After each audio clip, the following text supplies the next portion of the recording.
Belengo na maaskofu wale wengine wote, wachungaji, mapasta, masheikh, viongozi wetu wote wa dini, ndugu viongozi wakiongozwa na spika wetu wa bunge, mawaziri, magavana wetu wa bunge pamoja na wabunge wa county, ndugu wa Kristo wa hapa Chevaiwa, Matete, Lugari, Kakamega.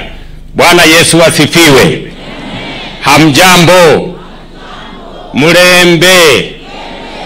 Muri baramu? Musangalire?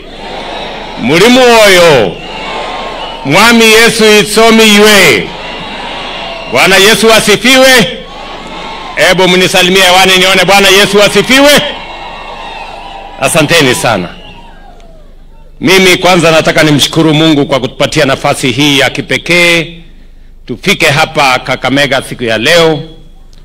Nimshukuru ndugu yangu Mheshimiwa Nabii Nabwera, mbunge wenu wa hapa Lugari, kupanga ili tupate nafasi hii kukutana na wananchi wa hapa na vile vile kuwa na ibada hii ya maalum ya kuombea taifa letu, umoja wetu na maendeleo ya taifa letu la Kenya, ikiwemo amani katika taifa letu la Kenya. Mimi nasema asante sana kwa wale wote mliohusika ili tuweze kupata ibada hii ya maalum. Mimi nimefurahi sana. Nilikuwa hapa wakati mmoja, nimefurahi kurudi tena. Na mkinialika nitarudi tena. Si ndio? Na mnipangeko kidogo ama namna gani? Mimi nataka niseme hivi. Kwanza niseme asante sana kwa watu wa Kakamega, watu wa Western, kwa ushirika wenu na umoja wenu na vile tunafanya kazi kwa pamoja. Mimi nasema asante sana kama kiongozi wa taifa hii, kwa mapenzi ya Mungu na kwa kura zenu.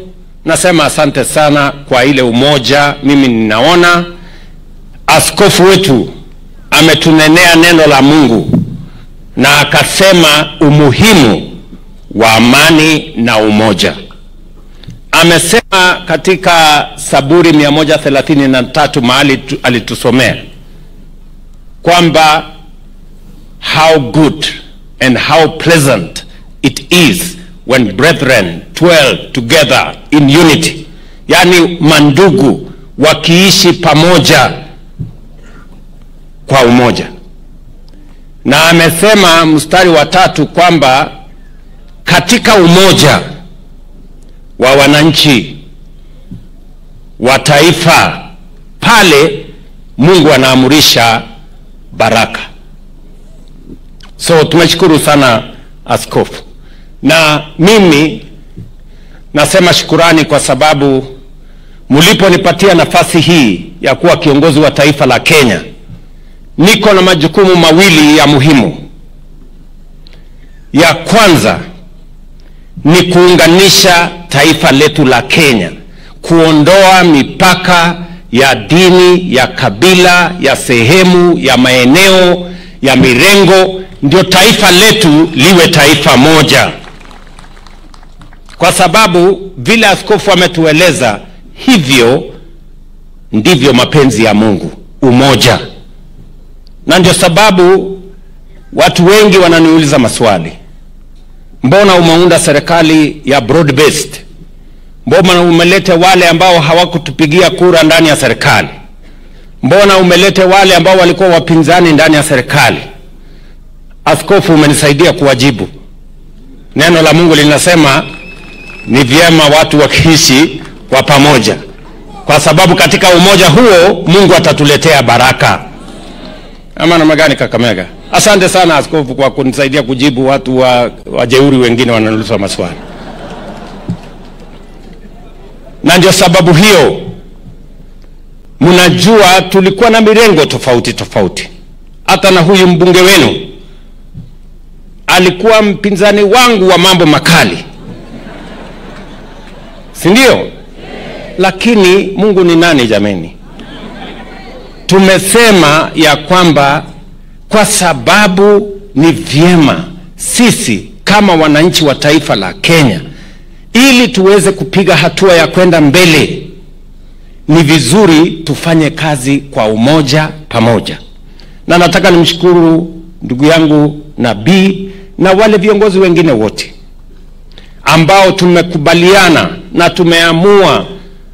Mimi na Mheshimiwa Raila Odinga, wakati tulikubaliana tuunganishe taifa letu la Kenya, viongozi wengine wote wakakubaliana na sisi. Mimi nasema asante sana, na mimi nitahakikisha, Mungu akinijalia, ya kwamba tunaondoa hizi mipaka ambazo zinatugawanya. Tunaambiwa ya kwamba umoja ni nguvu, kutengana ni udhaifu. Kwa hivyo tukitengana we become weak, lakini tukiungana tunakuwa na nguvu, tunaweza kusukuma mambo yale yatakayobadilisha taifa letu la Kenya. Ndugu zangu watu wa Kakamega, mimi nawauliza, katika harakati hii ya kuunganisha taifa letu la Kenya, naomba usaidizi wenu, naomba umoja wenu. Mnakubali tuungane jameni? Ndio tufanye kazi kwa pamoja? Hebu nione wanasema tuungane tufanye kazi kwa pamoja. Basi asanteni sana. Jambo la pili ambayo niko na majukumu mlionipatia kama kiongozi wa taifa hii ni maendeleo ya taifa letu la Kenya, kwa sababu ndio kiini, ndio sababu ya kuwa na serikali. Kazi ya serikali ni kupanga vile maisha ya wananchi itabadilika, miradi ya maendeleo itapatikana, na Kenya itapiga hatua ya kwenda mbele. Tuondoe umaskini, tuondoe njaa, tuondoe ujinga, tujenge taifa ambayo inatufaa sisi zote. That is my second assignment ambayo mmenipatia kama kiongozi wa taifa hii. Na hiyo vile vile nawaeleza nitafanya na bidii, na nitawaeleza kwa kifupi mahali hiyo kazi mlionipatia ama assignment mlinipatia imefika. Si ndio? Kwanza mliniambia ya kwamba mnataka tuzalishe chakula ya kutosha. Mnataka tuhakikishe ya kwamba kilimo inashughulikiwa ndio itusaidie kutupatia chakula na iweke pesa kwa mifuko ya wananchi wakulima wengi. Mlisema hamkusema bwana? Na ndio sababu hiyo nikasema mahali pa kuanzia kuongeza chakula katika taifa letu la Kenya ili tuweze kuondoa njaa ni kuhakikisha kwamba tuna support wakulima. Na ndio sababu tukapunguza kama serikali gharama ya mbolea, tukahakikisha kuna mbegu ya kutosha ambayo imefanyiwa utafiti, na sababu hiyo ndio mnaona kilimo Kenya imebadilika. Magunia ya mahindi tuliozalisha 2022 ilikuwa 44 million. Magunia ya mahindi tuliozalisha mwaka uliopita ilikuwa 64 million. Nyinyi wenyewe mmesema na mnajionea kule mashambani, kwa mapenzi ya Mungu tuko na mvua ya kutosha, mmetumia mbolea ya kutosha. Mwaka huu makadirio yetu ni kwamba tutapata mahindi magunia milioni 75. So mambo ya kilimo inasonga mbele. Niliwaeleza vile vile kilimo ya chai tumeweka mpango mzuri, tunafanya kazi na KTDA, tumewasaidia kupunguza gharama ya mbolea. Ile mapato imepatikana kwa kilimo ya chai imeongezeka from 138 billion mpaka mwaka huu tulipata 215 billion. Nilikuja hapa Kakamega na nikawaeleza ya kwamba hii kilimo ya miwa ndio imeleta matatizo makubwa na kuongeza mambo ya umaskini sehemu hii ya Western Kenya. Ni kweli ama si kweli? Kwa sababu ilikuwa inasimamiwa vibaya. Watu wachache walikuwa wanafaidika. Mwananchi anapeleka miwa yake, anangojea miezi 6 hajalipwa. Ule mfanyikazi wa kampuni hajalipwa. Mwisho ni pesa ya serikali tunatafuta kuja kulipa mkulima ambaye hakulete miwa kwa serikali. Tunakuja kumlipa mfanyikazi ambaye hafanyi kazi kwa serikali. Hiyo ni ujinga ama si ujinga? Ni ujinga mkubwa sana. Sasa nikuulize wewe, mtu hajakufanyia kazi, unamlipa mshahara kwa njia gani? Na ndio nikasema mambo ni mangapi? Nilisema mambo ni matatu. Nilisema. Si ndio? Na wale wakora wote, sasa wale wajuaji walikuwa hapo. Sasa wameingia kwa laini namna hii. Hapa Mumias mahali ilikuwa miwa hailipwi, sasa miwa inalipwa kwa majira. Wafanyikazi wa Mumias hamujasikia kwamba hawajalipwa, wanalipwa ifika tarehe 25, 27 wanalipwa. Nilikuja hapa kupatiana bonus. Na hiyo ilikuwa kidogo. Mimi narudi hapa Disemba hapo Mumias kupatiana bonus mara 2 ile tulipatiana Januari mwaka huu. Hiyo maneno nimepeleka Nzoia. Kulikuwa na wajeuri sana kule. Nimepeleka hiyo Muhoroni. Nimepeleka hiyo maneno Chemelil. Mpaka imefika Suni. Hiyo mahali yote tumewafukuza wakora, tumewaondoa matapeli, na nimesema ya kwamba ile leasing program iko pale. Number 1, mkulima alipwe 10 days. Akipeleka miwa yake siku 10 awe amepata pesa yake. Mfanyikazi alipwe kama wafanyikazi wengine. Na Disemba vile vile mimi nakuja Nzoia kupatiana bonus. Mimi nitaenda Chemelil, mimi nitaenda Muhoroni, mimi nitaenda Soni. Nia yangu ni kuhakikisha ya kwamba kilimo ya miwa haileti umaskini, inaleta utajiri katika sehemu hii. Kwa yale mambo machache tumefanya just by reorganizing in the last 2 years, tumemalizia hapa kupanga tu maneno hapa hasa wa sehemu hii ya Western, kwa sababu ilichelewa siku nyingi, na ndio mambo ya uchumi sehemu hii bado iko chini, because we do not have enough cash crops ambayo wakulima watatumia kuinua uchumi wao. That is my commitment, na hiyo kazi inaendelea. Na vile niliambia watu wa Mumias, lazima turekebishe this whole sector. Hiyo ni kazi yangu ya kwanza. Mliniambia nirekebishe kilimo, ama Mungu niambia? Mnaona ile kazi imefanyika kwa kilimo? Na bado wale tuko na wajuaji wadogo pale wako na kizirani kidogo, lakini watakutana na mimi. Jambo la pili, mliniambia elimu ni ya muhimu, na mnataka kila mtoto wa Kenya apate elimu sawasawa na mtoto wa Mkenya mwenzake. Tulikuwa na changamoto kubwa ya CBC. Tulikuwa na changamoto kubwa ya watoto ama walimu wachache. Tulikuwa na changamoto kubwa ya mambo ya university. Ilikuwa inafungwa kwa sababu hawakuwa na pesa ya kutosha. Nikatengeneza jopo ya kutupangia vile tutarekebisha sekta hiyo. Nyinyi mnaelewa. Sasa tumefanya mambo matatu ya muhimu kwa kilimo. Number 1, ile pengo tulikuwa nayo ya walimu, tumeajiri walimu 76,000 wapya. Nimeweka kwa budget hii pesa ingine shilingi bilioni 2.5 ya kuajiri walimu wengine 24,000. Mimi nataka kujaza walimu 1,100 by Januari. Ndio kila mtoto wa Kenya akienda shuleni, jameni, akutane na mwalimu, kila mtoto apate elimu, kwa sababu elimu ndio inatupatia tajiri na mtoto wa maskini wanakuwa sawa wakipata elimu. Ni kweli ama si kweli? Jambo la pili, tukasema tuweke funding model mpya ambayo inahakikisha ya kwamba watoto wetu wote wanapata nafasi sawa ya kusoma.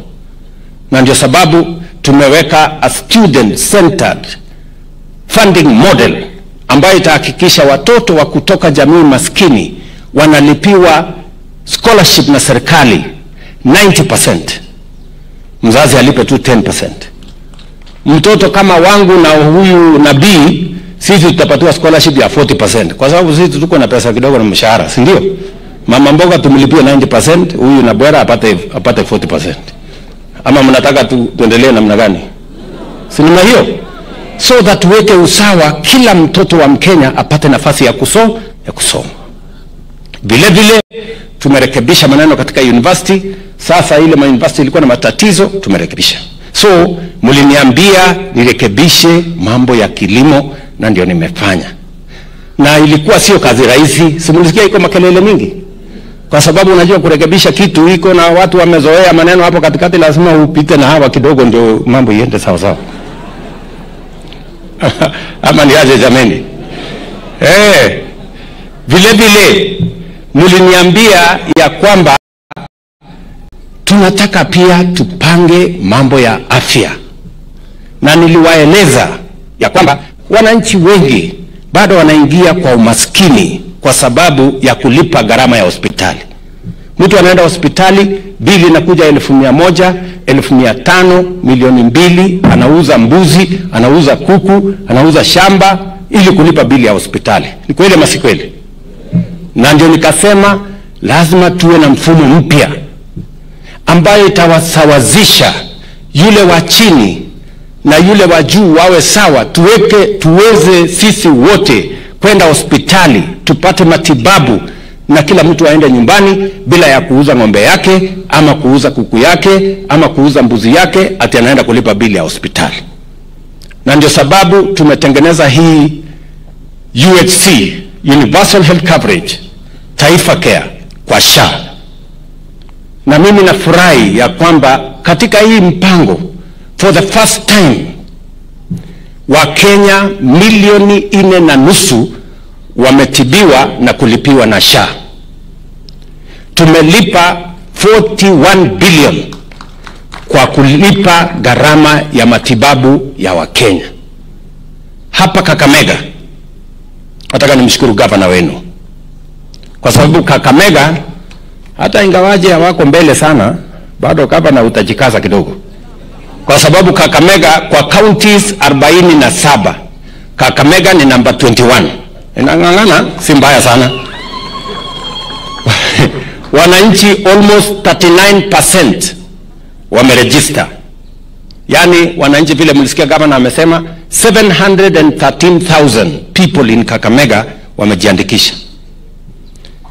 Ukijiandikisha pale, tunataka tujue unaishi mahali gani, uko katika zahanati gani, ndio tuweze kupanga dawa, ndio tuweze kupanga wauguzi, na tuweze kupanga vile utalipiwa wakati utakuwa mgonjwa.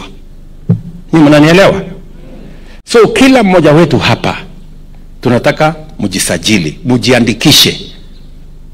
Tumesema kama serikali wale wako na uwezo watalipa kulingana na uwezo wao. Wale hawana uwezo tutawalipia kama serikali ya Kenya. Lakini kila mmoja wetu ataenda hospitali, atatibiwa, ataenda nyumbani bila ya kuulizwa pesa, kwa sababu hiyo gharama itachukuliwa na mpango ambayo tuko nayo ya serikali. Kakamega, mnanisikia? Na tumekubaliana na hawa magovernors, tumeketi chini na wao. Mbali na hii mpango yetu ya SHA ama Universal Health Coverage ama Taifa Care, mpango yake ni 3. Ya kwanza, tuwe na pesa ya kulipia gharama ya matibabu. Ya pili, tuhakikishe ya kwamba kuna madawa kwenye mahospitali zetu. Wananchi wengi wanalalamika ya kwamba wakienda hospitali wanakuta hakuna dawa. Ni kweli ama si kweli? Si pale kwa hospitali ndio shida, hakuna dawa? Tumekubaliana na hao magavana.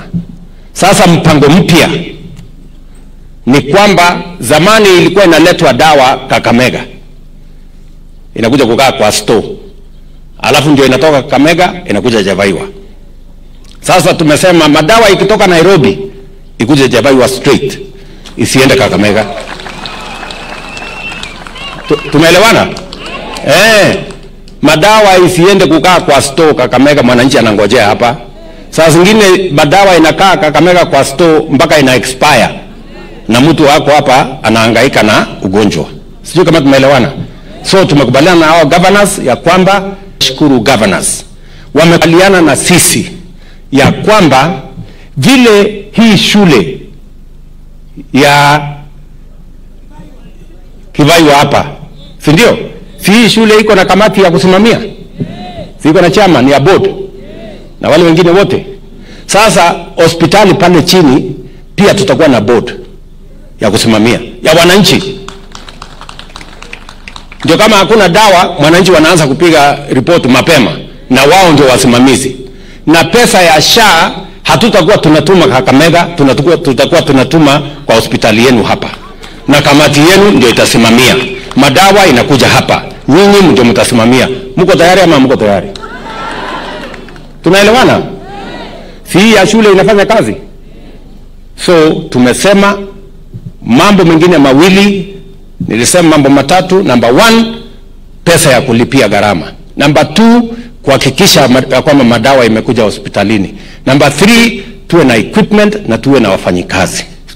So mimi nawauliza kila mmoja wetu ujiandikishe, ndio tuhakikishe ya kwamba tunajua wananchi wangapi katika kila zahanati, kwa sababu serikali inatuma pesa kwa hospitali kulingana na wananchi ambao wanaishi pale. Sasa kama hamjajiandikisha, nyinyi ndio mnaharibu kazi ya matibabu ya hapo kwenu. Everybody must register. Ndio tujue kuna wananchi 500, tutume pesa ya kutoshana na wananchi 500. Kuna wananchi 3,000, tutume pesa ya kutoshana na wananchi 3,000. Waumburire. Mmesikia hii maneno? Mmenielewa? Tunaelewana? Na ndio mnaona hiyo sasa taratibu tunaweka ya kusaidia mambo ya matibabu. Nia yangu ni kuhakikisha ya kwamba tusiwe na wananchi wanaingia kwenye matatizo ya kuuza mali yao kwa sababu ya kutafuta pesa ya kulipia gharama ya wale wako kwa hospitali. We must all be united in that matter. Jambo la mwisho, mlinieleza mambo ni mengi, lakini wacha niseme tu ya mwisho leo. Mliniambia pia nipange ajira ya hawa vijana wetu. Vijana mko? Vijana mko? Mbona sikii sauti ya vijana wa hapa Kakamega? Vijana mko? Nataka mnisikize vizuri. Tulikubaliana ya kwamba tupange ajira ya hawa vijana, kwa sababu tatizo kubwa la taifa letu la Kenya ni ukosefu wa kazi. Na kazi haipatikani, kazi inapangiwa ndio ipatikane. Tukingojea tu kazi ipatikane, tutangojea muda mrefu. That's why we must have a plan on how to create jobs. Na ndio sababu tumeweka mipango mara 4 ya kupanga ajira ya hawa vijana. Na nataka vijana mnisikize vizuri.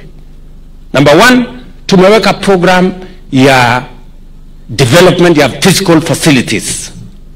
Tuko na program ya housing.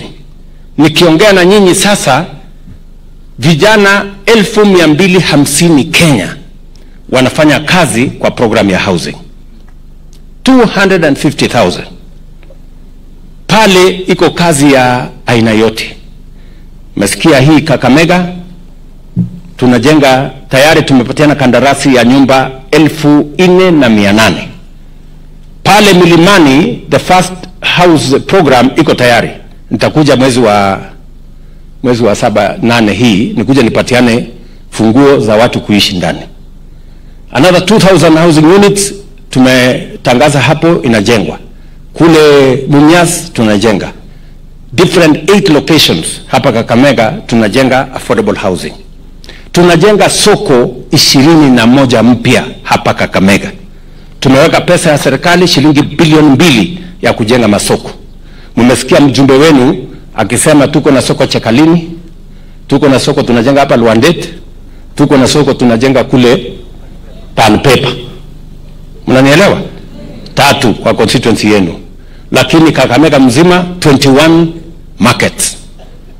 Nia yetu ni kupanga ajira ya vijana na vile vile kuhakikisha kwamba mazao yetu ya kutoka shambani isiharibike, kwa sababu hiyo soko iko na storage, iko na cold room, iko na mahali ya kuuza mazao yenu. Tuhakikisha kwamba mazao ambayo yametoka shambani isiharibike, kwa sababu hakuna mahali pazuri pa kuweka store, hakuna mahali pazuri pa kuweka cold room. Ndio tuweze kupunguza post harvest losses na tuhakikisha kwamba tuko na chakula ya kutosha ya kufanya nayo biashara na kulisha taifa letu la Kenya. So there is opportunity young people to work in our programs. Kazi ya pili ambayo nimepangana na hawa vijana, nataka vijana wanisikize tena. Tuko na program ya digital jobs. Tumekubaliana Jitume Center. Mumesikia mbunge wa Bwana Aseka akisema pale kwa TTI yao tayari vijana wanafanya kazi.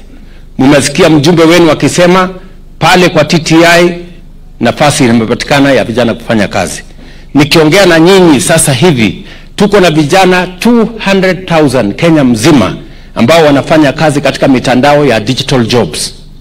Wewe kijana wa Kakamega, anza kujipanga, kwa tumepatia pia wabunge sasa pesa kujenga ICT hub kwa kila ward kwenye taifa letu la Kenya. Pale kwa ward tunataka ICT hub ambayo itapatia nafasi vijana kama 100, 200, 300 ya kufanya kazi katika mitandao, kwa sababu tayari tumenegotiate na kampuni za kimataifa vile wa Kenya ni wafanyikazi hodari na vile wanaweza kufanya kazi katika mitandao. Jambo la tatu kwa hawa vijana, and I'm talking to the young people of Kakamega as I talk to the young people of Kenya, ndio muanze kujipanga na mahali kuna nafasi ya kujisimamia na kufanya kazi. Sehemu ya tatu, tumekubaliana na hawa wabunge, tumesign kitu inaitwa bilateral labor agreement na kampuni karibu 5 tayari, zingine 19 ziko katika pipeline. Nikiongea na nyinyi vijana zaidi ya 1400 wametoka Kenya hii, wameenda kufanya kazi sehemu tofauti tofauti duniani. These members of parliament wataweza kuwapanga na kuwaeleza how we are going to have young people mwenye wanataka kufanya kazi nje ya Kenya, pia tuwapange na nafasi hizo za ajira, so that we can take the nation forward, na tupange nafasi ya vijana wetu kupata kazi, tuweze kusonga mbele. Kwa hivyo watu wa Kakamega, kazi mlionipatia ya kuwapangia mambo ya maendeleo ya taifa letu la Kenya, nimeona niwaeleze tu kwa kifupi. Ningeendelea next what we are doing, lakini nilikuwa tunataka niwaeleze kilimo tumerekebisha, inatusaidia kuzalisha chakula, inatusaidia kutuwekea pesa mfuko. Tumerekebisha maneno ya matibabu, tumerekebisha maneno ya elimu, tunapanga ajira ya vijana wetu, tunataka Kenya iweze kusonga mbele. Na ndio mimi nataka niwaulize ndugu zangu, kazi hii yote haiwezi kufanyika na mtu mmoja na upande mmoja. Ndio sababu tunasema tuungane, tushirikiane, ndio tufanye kazi hii kwa pamoja. Watu wa Kakamega, jameni, mko tayari tuungane, tushirikiane, tufanye kazi hii pamoja? Mimi nitakuja hapa mwezi ujao ama mwezi wa 8 hii Kakamega, kwa sababu niko na mambo 3-4 nataka nikuje nifanye. Muliniuliza maneno ya barabara, si ni kweli? Kuna barabara kadha kidogo budget ilikuwa haijapangwa vizuri, lakini this time round nimehakikisha kwamba budget ya watu wa Kakamega imepangwa vizuri. Tumetangaza kandarasi on Tuesday ya barabara ya kutoka pale airport kwenda Shinyalu mpaka Chepsonoi. Tumeweka budget shilingi bilioni 2. Tunatangaza hiyo barabara tujenge. Huyu mjumbe wenu alikuja kuniandama, mara ananitisha, unajua sasa tulikupatia bibi sisi watu ya Lugari, usipofanya namna hii tutarecall, si ndio? Sasa tumeweka pesa barabara ya hapa chini Mwamba, si ndio? Naitwa wapi? Hiyo barabara tumetangaza kandarasi, mimi nitakuja mwenyewe mwezi wa 8 kuianzisha. Pia tunatangaza kandarasi ya barabara ya kutoka Tarbo kwenda Makutano, iende Nzoia River pale chini, ipande juu iende Sihendu, iende Saboti mpaka Endebess. hiyo karibu kilomita 70 na kitu. Hiyo pia mimi nikikuja mwezi wa 8 na kuja kuianzisha, tujenge, tuweke lami. Mnajua tulikamilisha ile barabara ya kutoka Soi hapo, kutoka hapa Tarbo kwenda Soi, sinema hiyo. Hapa Kakamega vile vile watu wa Malava waliniuliza barabara ya kutoka Ikoli kuja Mungatsi kwenda mpaka Malava, imebaki tu kilomita 2 ifike Malava, lakini waliniambia wanataka hiyo barabara isikwame Malava, wanataka i-cross barabara hiyo kubwa iende Samiti alafu iungane na Navaholo. Tayari wale mnafuata, tayari tumetangaza hiyo kandarasi, contractor amefika, mimi nitakuja kukuta hiyo barabara tayari inaendelea. Ile ya kutoka Ikoli mpaka Malava ilikuwa 13 kilometers. Hii tumeweka kandarasi ni 22 kilometers kutoka Malava, Samiti mpaka kule Navaholo. Tumeelewana? Vile vile katika harakati hii mmesikia mjumbe wetu amesema ya kwamba kuna barabara ile tulianza kule Sianda, inakuja Malaa, inakuja mpaka mahali inaitwa Nambacha, alafu somewhere here. Anasema kuna kilomita sijui ngapi imebaki kutoka sijui wapi hapo mpaka sijui wapi hapa, si ndio? Sijashika sana, so anieleze vizuri ndio niweze kupanga, si ndio? Mnasema inatoka Navaholo, Makokoni, Mbande. Mbande, hata inafika Mbande hapa. Alafu unataka iunganishe na mpaka wapi wewe? Unataka iunganishe mpaka alafu kutoka hapo Ndwandeti mpaka Makutano. Okay. Haya. Alafu amenieleza kwa ile barabara tunatoka Tarbo iende Makutano, ile ingine ikienda Kitale, anasema hiyo ingine ipige kona ikuje Luandeti. Lakini sasa wani hii pesa nitatoa wapi?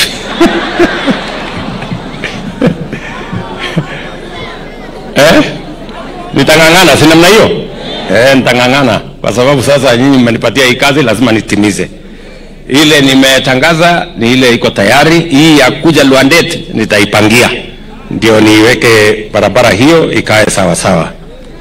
Na barabara zile zingine zote tuko na barabara nyingi, lakini niliona tu niseme ya Kakamega. Najua mbunge wa Bwana Aseka, mbunge wetu wa Lurambi, mbunge wetu wa kule Butere, kuna barabara hapo imesumbua mimi kidogo, lakini nitatafuta contractor mwingine. Ule mwenye wako hapo amekuwa mjeuri, ni mtu kisirani, nimemwambia atoke hapo aende achome makaa, wacha tutafute mtu mwingine ya kufanya hiyo kazi.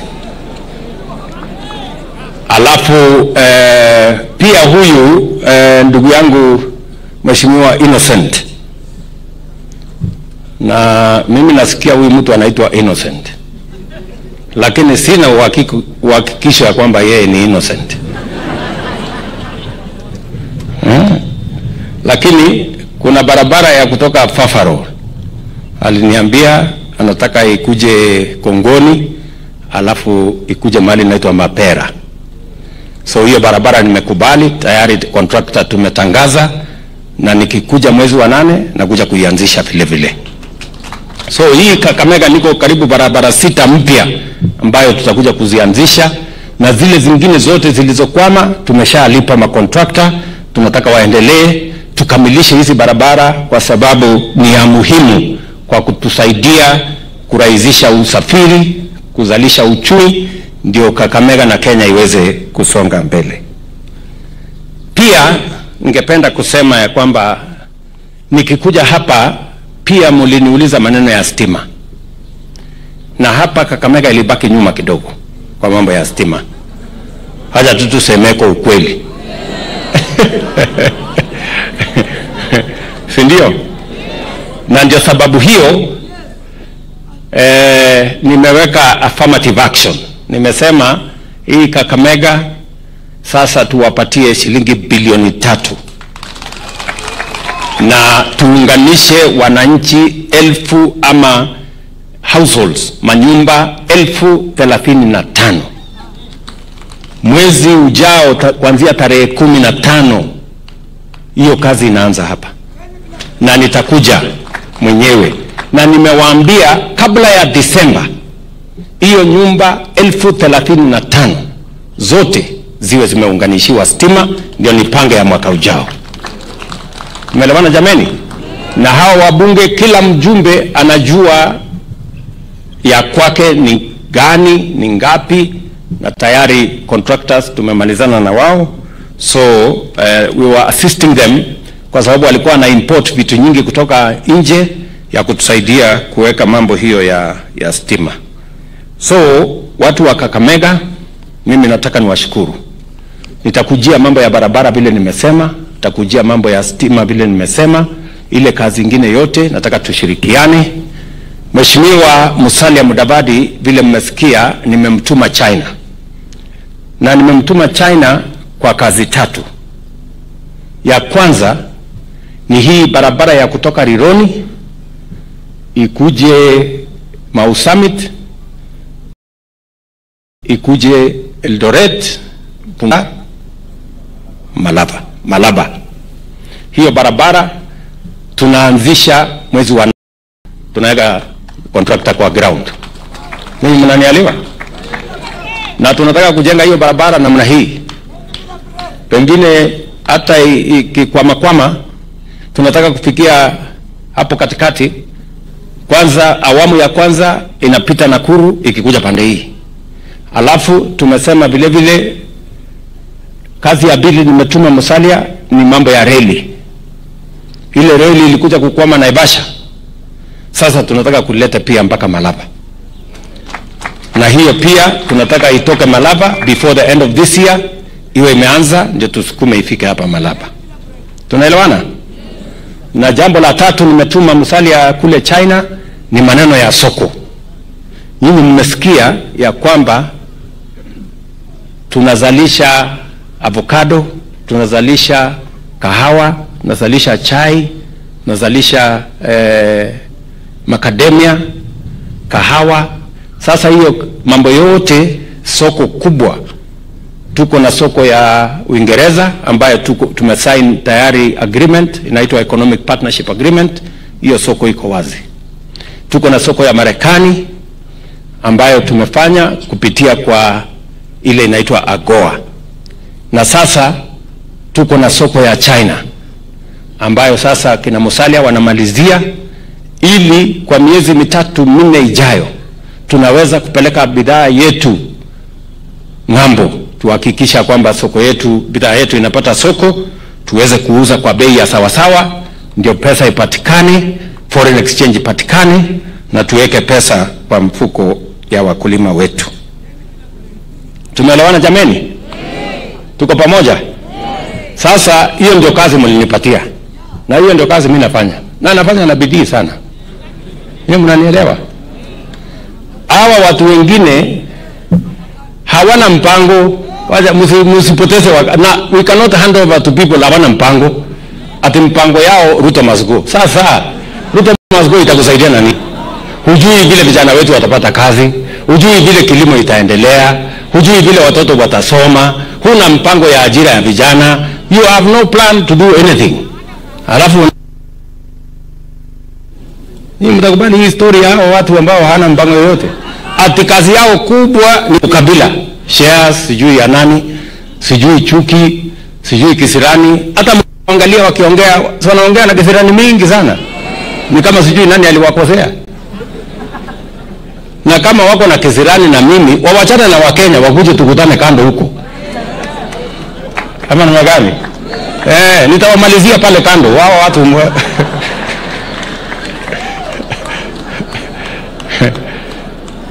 sijui kama tunaelewana.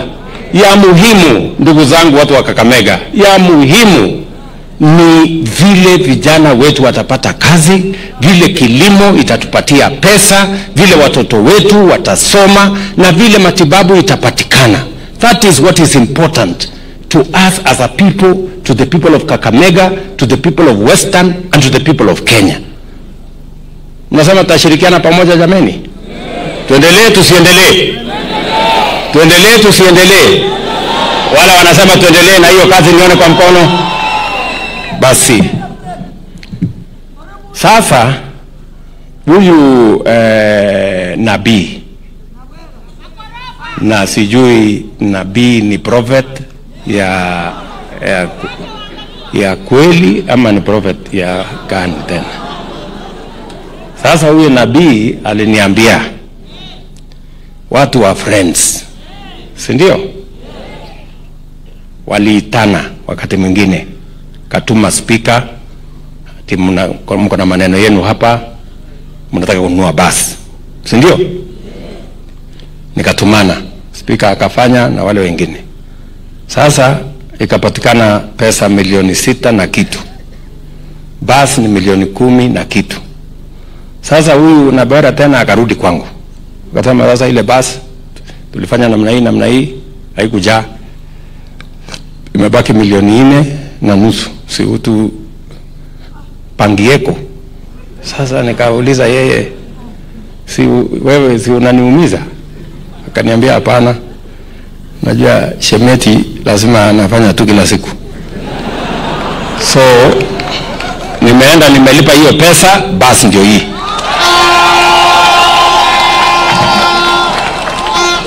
Si ndio? Kwa sababu alikuwa ameniambia nikuje nifanye harambee tena. Nikasema sasa takuja kufanya harambee tena ama wacha tu nilipe hii basi ndio mambo iishe, ndio tumalizane. Si ndio? Sasa tena ameniambia sio hiyo peke yake. Ndio tafadhali mimi naomba nyinyi mnisaidie, huyu mtu atakuja kuniumiza.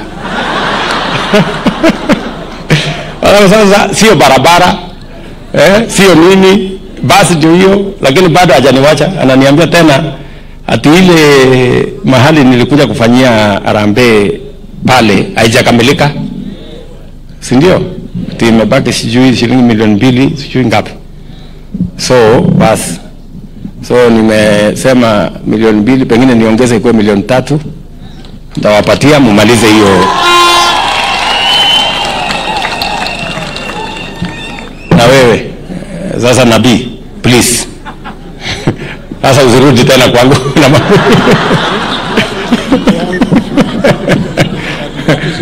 Hapana, sasa huyu mtu mnisaidia jamani, mnidefend. Huyu mtu ananipeleka kama gari ya miraa,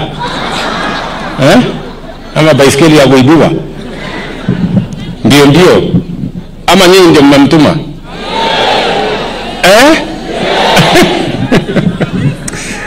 Oh my goodness. But you have a good MP. Nataka niseme pongezi. So